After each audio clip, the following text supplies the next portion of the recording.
नमस्कार, जोहार। दुमकुड़िया में आप सभी का स्वागत है। झारखंड में जो जेपीएससी आंदोलन हो रहा है वो अब राष्ट्रीय मुद्दा बनते जा रहा है और इसी परिप्रेक्ष्य में जेपीएससी विवाद सुप्रीम कोर्ट पहुंच गया है। वहां पर एक जनहित याचिका दायर की गई है 14 जेपीएससी के लिए सीबीआई जांच और परीक्षा रद्द करने की मांग को लेकर। इसमें जो दायर किया गया है वो दायर किया है इस पीआईएल को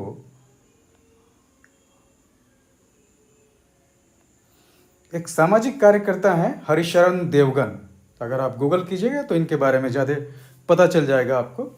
इन्होंने सुप्रीम कोर्ट में एक जनहित याचिका दाखिल की है और इस याचिका में 19 अप्रैल को ही 14 जेपीएससी जो हुआ था उसकी प्रीलिम्स परीक्षा को रद्द करने की मांग की है। साथ ही पेपर लीक मामले की सीबीआई जांच की मांग की है।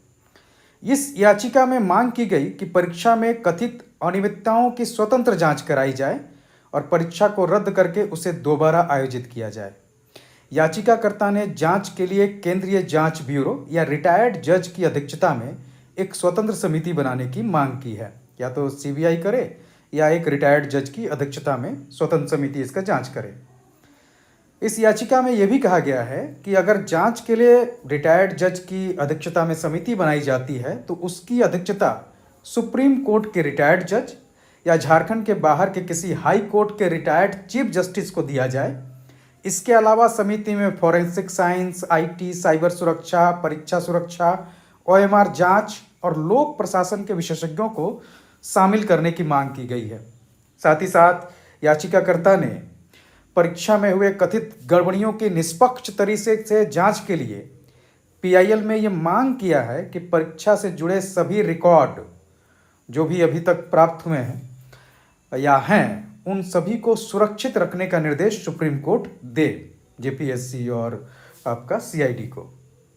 तो ये अभी जो है पहुंच चुका है मामला।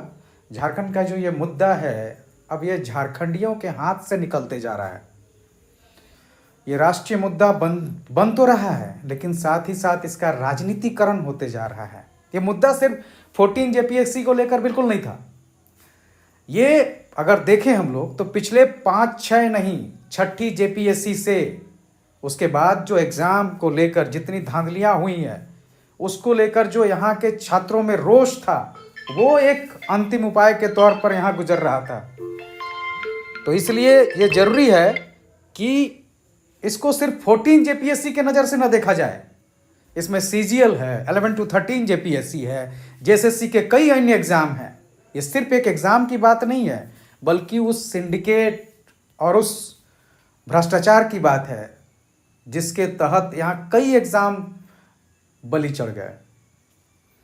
अब ये जो सुप्रीम कोर्ट पहुंचा है मामला ये काफ़ी उलझा देगा क्योंकि अब सरकार सुप्रीम कोर्ट अगर मामला पहुंच गया तो कई तरह के पक्ष रखे जाएंगे।